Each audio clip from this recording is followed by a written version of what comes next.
അങ്ങനെ കുറേ നാളത്തെ കാത്തിരിപ്പിന് ശേഷം വിൻഡോസ് 11 ലോഞ്ച് ആയിരിക്കുകയാണ്. അപ്പോൾ വിൻഡോസ് 10 വെച്ച് കമ്പയർ ചെയ്യുമ്പോൾ വളരെയധികം വിഷ്വൽ ചേഞ്ചസ് വിൻഡോസ് 11 കാണാനായിട്ട് പറ്റുന്നുണ്ട്. അപ്പോൾ ഇന്നത്തെ വീഡിയോയിൽ വിൻഡോസ് 11 വന്നിരിക്കുന്ന ഏറ്റവും ടോപ്പ് ആയിട്ടുള്ള 25 ചേഞ്ചുകളാണ് ഡിസ്കസ് ചെയ്യാൻ പോകുന്നത്. സോ നമുക്ക് വീഡിയോ സ്റ്റാർട്ട് ചെയ്യാം. ഏറ്റവും ആദ്യം നമുക്ക് ലോക്ക് സ്ക്രീനിൽ നിന്ന് തന്നെ തുടങ്ങാം. അപ്പോൾ ലോക്ക് സ്ക്രീൻ ഇനി മുതൽ വിൻഡോസ് 10 കണ്ട പോലെയല്ല, കുറച്ചുകൂടെ ബെറ്റർ ആയിട്ടുള്ള പുതിയ തരം ലോക്ക് സ്ക്രീനാണ് വിൻഡോസ് 11 കാണുന്നത്. ഐറ്റംസ് എല്ലാം കുറച്ച് സെൻറ്റർ അലൈൻഡ് ആയിരിക്കും വരുന്നത്. ഇനി ലോക്ക് സ്ക്രീനിൽ നിന്ന് നമ്മൾ ഉള്ളിലേക്ക് പോകുവാണെങ്കിൽ ഏറ്റവും ആദ്യം നോട്ടീസ് ചെയ്യുന്ന ഒരു കാര്യം എന്ന് പറയുന്നത് ടാസ്ക് ബാറിൽ സ്റ്റാർട്ട് മെനു ഇനി തൊട്ട് ലെഫ്റ്റിലായിരിക്കില്ല, മറിച്ച് മിഡിലായിരിക്കും. അത് കുറച്ചുകൂടി കാര്യങ്ങളെല്ലാം മിഡിൽ അലൈൻഡ് ആയിട്ട് തന്നെയാണ് ഡെസ്ക്ടോപ്പിൽ ഇൻ്റർഫേസിനും വെച്ചിരിക്കുന്നത്. ഇനി അഥവാ നിങ്ങൾക്ക് സ്റ്റാർട്ട് മെനു പഴയ പോലെ ലെഫ്റ്റ് സൈഡിൽ വേണം എന്നുണ്ടെങ്കിൽ നിങ്ങൾക്ക് ലെഫ്റ്റ് സൈഡിലാക്കാനായിട്ടുള്ളൊരു ഓപ്ഷനും ഉണ്ട്. ഇനി ഈ ഒരു സ്റ്റാർട്ട് മെനു ക്ലിക്ക് ചെയ്യുമ്പോൾ തന്നെ നമുക്ക് ഡീഫോൾട്ടായിട്ട് വിൻഡോസ് 10 കണ്ടിരുന്ന പോലെ അല്ല, മറിച്ച് ഇപ്പോൾ വരുന്ന സ്റ്റാർട്ട് മെനു കുറച്ച് ഫ്ലോട്ടിംഗ് ആയിട്ടാണ് അവർ വെച്ചിരിക്കുന്നത്. ഇതിൻ്റെ മുകൾ ഭാഗത്തിൽ നമുക്ക് ആപ്ലിക്കേഷൻസും കാര്യങ്ങളെല്ലാം കാണാൻ പറ്റും. ഇനി താഴ്ഭാഗത്തിൽ ക്ലൗഡ് ബേസ്ഡ് ആയിട്ടുള്ള സജഷൻസ് ആണ് വരുന്നത്. നിങ്ങൾ മൈക്രോസോഫ്റ്റ് അക്കൗണ്ട് ഉപയോഗിക്കുന്നുണ്ടെങ്കിൽ വേറെ മൊബൈൽ ഡിവൈസുകളിൽ നിങ്ങൾ മൈക്രോസോഫ്റ്റിൽ എന്തെങ്കിലും ലോഗിൻ ചെയ്ത് എവിടെയെങ്കിലും നിർത്തി വെച്ചിട്ടുണ്ടെങ്കിൽ അത് നമ്മൾക്ക് ഇവിടെ നിന്ന് കണ്ടിന്യൂ ചെയ്യാനായിട്ട് സാധിക്കും. അതുപോലെ 6 പുതിയ തീമുകളാണ് ഇപ്പോൾ വിൻഡോസിൽ വന്നിരിക്കുന്നത്. പുതിയ വാൾപേപ്പേഴ്സും വന്നിട്ടുണ്ട്. ഇനി ലെഫ്റ്റ് സൈഡിൽ നമ്മൾ ബ്രൈറ്റ്നസ് കൺട്രോൾ ചെയ്യുന്ന ആ ഒരു പാനൽ നോക്കുവാണെങ്കിൽ അതിനും മേജർ ആയിട്ടുള്ളൊരു ഡിസൈൻ ചേഞ്ച് വരുത്തിയിട്ടുണ്ട്. കൂടുതലും ഒരു ടച്ച് ഓറിയൻറ്റഡ് ആയിട്ടുള്ള ഡിവൈസുകൾക്ക് ഉപയോഗിക്കാൻ പറ്റുന്ന രീതിയിലൊക്കെയാണ് ഇപ്പോൾ പുതിയൊരു അപ്പിയറൻസ് വന്നിരിക്കുന്നത്. ഈ ഒരു സ്ലൈഡേഴ്സ് ആയിക്കോട്ടെ, അല്ലെങ്കിൽ ഒരു വൈഫൈ ബ്ലൂടൂത്ത് ടോഗിൾ ആയിക്കോട്ടെ, ഇതെല്ലാം തന്നെ കുറച്ചുകൂടി എലിഗൻ്റ് ആക്കിയിട്ടുണ്ട്. ഇനി സിസ്റ്റം വൈഡ് ഏത് സ്ഥലത്ത് നോക്കിക്കഴിഞ്ഞാൽ നിങ്ങൾക്ക് റൗണ്ടഡ് കോർണേഴ്സ് കാണാനായിട്ട് പറ്റും. അതുപോലെ കുറച്ച് എക്സ്ട്രാ ട്രാൻസ്പെറൻസിയും സ്മൂത്തർ ആയിട്ടുള്ള ആനിമേഷൻസും കാണാനായിട്ട് പറ്റും. ഇനി വിൻഡോസ് 10 നമ്മൾ മിസ് ചെയ്യുന്ന ഒരു കാര്യമാണ് വിഡ്ജറ്റ്സ്. അപ്പോൾ വിൻഡോസ് 7 നമുക്ക് ഡെസ്ക്ടോപ്പിൽ വിഡ്ജറ്റ്സ് വെക്കാനായിട്ട് പറ്റുമായിരുന്നു. എന്നാൽ വിൻഡോസ് 10 ആ ഒരു കാര്യം ഉണ്ടായില്ല. തിരിച്ച് വിൻഡോസ് 11 ആ ഒരു കാര്യം കൊണ്ടുവന്നിട്ടുണ്ട്. അപ്പോൾ ലെഫ്റ്റ് സൈഡിൽ നിന്ന് നമ്മൾ സ്വൈപ്പ് ചെയ്ത് കഴിഞ്ഞാൽ ഒരു പാനൽ, ഒരു ഗ്ലാസ് പാനൽ പോലെയാണ് നമുക്ക് കാണുന്നത്. ഇതിലാണ് ഈ ഒരു വിഡ്ജറ്റ്സ് എല്ലാം വെക്കുന്നത്. ഇത് പവേർഡ് ആയിട്ടാണ് എന്നാണ് പറയുന്നത്. നമ്മൾ ഉപയോഗിക്കുന്ന ആ ഒരു രീതിക്കനുസരിച്ച് വിഡ്ജറ്റ്സ് മാറിക്കൊണ്ടേയിരിക്കും എന്നാണ് പറയുന്നത്. ഇനി വിൻഡോസ് 10 നമ്മൾക്ക് ഇഷ്ടപ്പെടാത്ത ഒരേ ഒരു കാര്യം എന്ന് പറയുന്നത് അതിൻ്റെ അപ്ഡേറ്റുകളാണ്. അപ്ഡേറ്റുകൾ വളരെ ഇൻഫ്രീക്വൻ്റ് ആയിരുന്നു. നമ്മൾ പ്രതീക്ഷിക്കാത്ത സമയങ്ങളിലൊക്കെ അപ്ഡേറ്റ് ചിലപ്പോൾ വരാം. ഇനി അപ്ഡേറ്റുകളുടെ ഫയൽ സൈസ് വളരെ കൂടുതലായിരുന്നു. എന്നാൽ വിൻഡോസ് 11 തൊട്ട് അപ്ഡേറ്റുകളുടെ സൈസ് എല്ലാം 40% വരെയും കുറച്ചിട്ടുണ്ട് എന്നും അത് കുറച്ചുകൂടെ ഫാസ്റ്ററായിട്ട് ബാക്ക്ഗ്രൗണ്ടിൽ റൺ ചെയ്യുന്ന രീതിയിലേക്ക് ആക്കിയിട്ടുണ്ട് എന്നുമാണ് പറയുന്നത്. അതുപോലെ തന്നെ മാറ്റം വരുത്തിയിരിക്കുന്ന വേറൊരു സെക്ഷനാണ് വിൻഡോസിൻ്റെ സെർച്ച്. അപ്പോൾ നേരത്തെ നമുക്ക് വിൻഡോസിൻ്റെ സെർച്ചിലൂടെ ലിമിറ്റഡ് ആയിട്ടുള്ള കാര്യങ്ങൾ മാത്രമേ സെർച്ച് ചെയ്യാനായിട്ട് പറ്റിയിരുന്നുള്ളൂ. ഇനി ഇപ്പോൾ ഉള്ള പുതിയ സെർച്ചിലൂടെ നമുക്ക് സിസ്റ്റം വൈഡായിട്ട് നിങ്ങളുടെ സിസ്റ്റത്തിലുള്ള ഫയൽസ് ആയിക്കോട്ടെ, സെറ്റിംഗ്സ് ആയിക്കോട്ടെ, എന്ത് വേണമെങ്കിലും സെർച്ച് ചെയ്യാമെന്ന് മാത്രമല്ല, നിങ്ങൾക്ക് ഇപ്പോൾ വൺ ഡ്രൈവിൽ എന്തെങ്കിലും ഫയൽസ് ഉണ്ടെങ്കിൽ അതും സെർച്ച് ചെയ്യാം. ഇനി അതൊന്നും കിട്ടിയില്ല എന്നുണ്ടെങ്കിൽ വെബിൽ നിന്നും സെർച്ച് ചെയ്യണമെങ്കിൽ അതുപോലും സെർച്ച് ചെയ്യാനായിട്ട് പറ്റും. അപ്പോൾ ഏകദേശം നമുക്ക് ആപ്പിളിൽ കാണുന്ന സ്പോട്ട്ലൈറ്റ് സെർച്ച് പോലെയാണ് ഈ ഒരു വിൻഡോസ് 11 പുതിയ സെർച്ച് വർക്ക് ചെയ്യുന്നത്. ഇനി അടുത്തൊരു മേജർ ആയിട്ടുള്ള ചേഞ്ച് എന്ന് പറയുന്നത് നമ്മൾക്കറിയാം വിൻഡോസിൽ നമുക്ക് വിൻഡോകൾ സ്നാപ്പ് ചെയ്ത് വെക്കാൻ പറ്റും. ഇപ്പോൾ ലെഫ്റ്റ് കോർണറിൽ വെച്ച് കഴിഞ്ഞാൽ half of the screen cover ചെയ്യുന്ന പോലെ അതേപോലെ നമുക്ക് ചെയ്യാനായിട്ട് പറ്റുമായിരുന്നു. പക്ഷേ പല ആൾക്കാരും അത് ഉപയോഗിച്ചിരുന്നില്ല, കാരണം ഇത് പ്രോപ്പറായിട്ടൊന്ന് ലേ ഔട്ട് മാനേജ് ചെയ്യാനായിട്ട് പറ്റിയിരുന്നില്ല.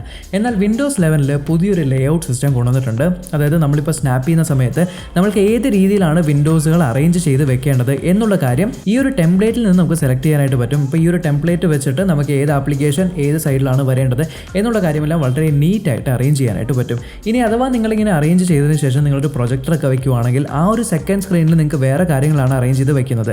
ഇനി അത് നിങ്ങൾ റിമൂവ് ചെയ്ത് കഴിഞ്ഞാൽ ഈ കാര്യങ്ങളെല്ലാം തന്നെ ഗ്രൂപ്പായിട്ട് സ്നാപ്പ് ഗ്രൂപ്പ് എന്നുള്ള പേരിൽ നിങ്ങളുടെ ഈ ഒരു മെയിൻ PC-യിൽ കിടക്കുന്നതാണ്. പിന്നെ വീണ്ടും നിങ്ങൾ പ്രൊജക്ടർ കണക്ട് ചെയ്യുവാണെങ്കിൽ ഈ ഒരു സ്നാപ്പ് ഗ്രൂപ്പ് അങ്ങനെ തന്നെ തിരിച്ച് ആ ഒരു സ്ക്രീനിലേക്ക് പോകുന്ന പുതിയൊരു ഫീച്ചറും കൂടെ കൊണ്ടുവന്നിട്ടുണ്ട്. പിന്നെ അതേപോലെ മൈക്രോസോഫ്റ്റ് എഡ്ജിൽ ഈ അടുത്തായിട്ട് ചേഞ്ച് വന്നായിരുന്നു. എത്ര പേര് ശ്രദ്ധിച്ചു എന്നറിയില്ല. അതായത് നമുക്കിപ്പോൾ കുറേ ടാബുകൾ ഓപ്പൺ ചെയ്ത് വെച്ചിട്ടുണ്ടെങ്കിൽ ഹൊറിസോണ്ടൽ ആയിട്ടുള്ള ടാബ് നമുക്ക് വെർട്ടിക്കലായിട്ട് ഒരൊറ്റ ബട്ടൺ ക്ലിക്കിൽ മാറ്റാനായിട്ട് പറ്റുമെന്ന്. അപ്പോൾ അത് ബൈ ഡിഫോൾട്ട് വിൻഡോസ് 11 അവർ ഇംപ്ലിമെൻറ്റ് ചെയ്യുന്നുണ്ട്.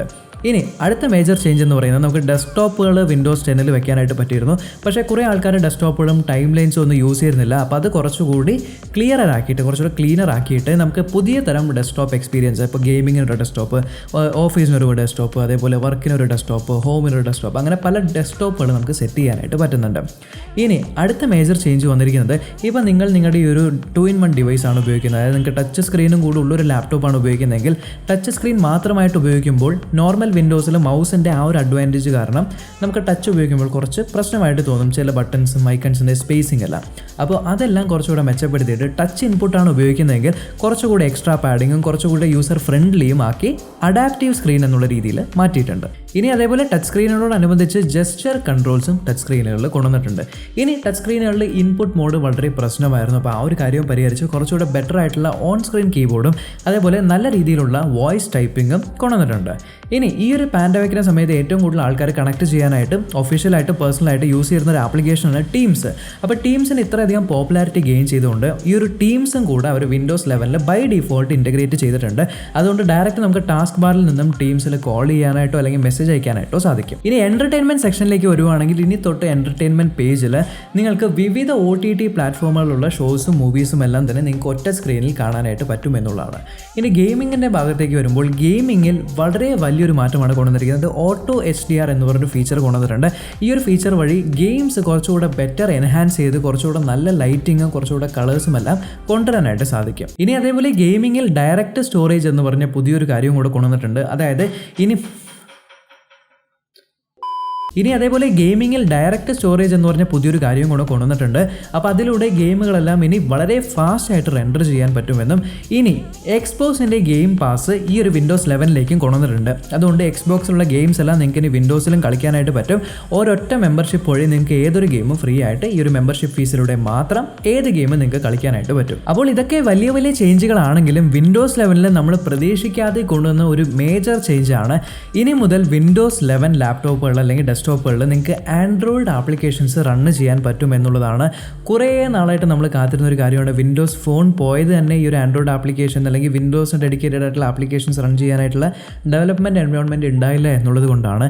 എന്നാൽ ഇപ്പോൾ നമുക്ക് വിൻഡോസ് ലാപ്ടോപ്പുകളിലെയും ഡെസ്ക്ടോപ്പുകളിലെയും വിൻഡോസ് 11 ആൻഡ്രോയിഡ് ആപ്ലിക്കേഷൻസ് ഡയറക്റ്റായിട്ട് റണ്ണ് ചെയ്യാനായിട്ട് പറ്റും എന്നുള്ളൊരു ഫീച്ചർ കൊണ്ടുവന്നിട്ടുണ്ട്.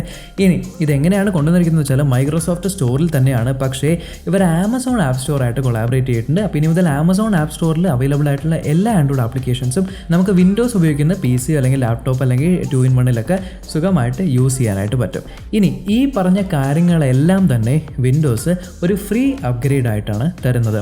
അപ്പോൾ ഈ പറഞ്ഞ ഫീച്ചറുകളിൽ നിങ്ങൾക്ക് ഇഷ്ടപ്പെട്ട ഫീച്ചർ എന്താണ്?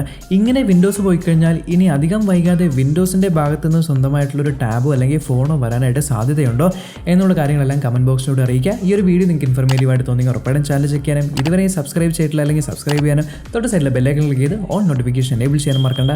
നമ്മൾക്കിനി അടുത്ത വീഡിയോയിൽ കാണാം.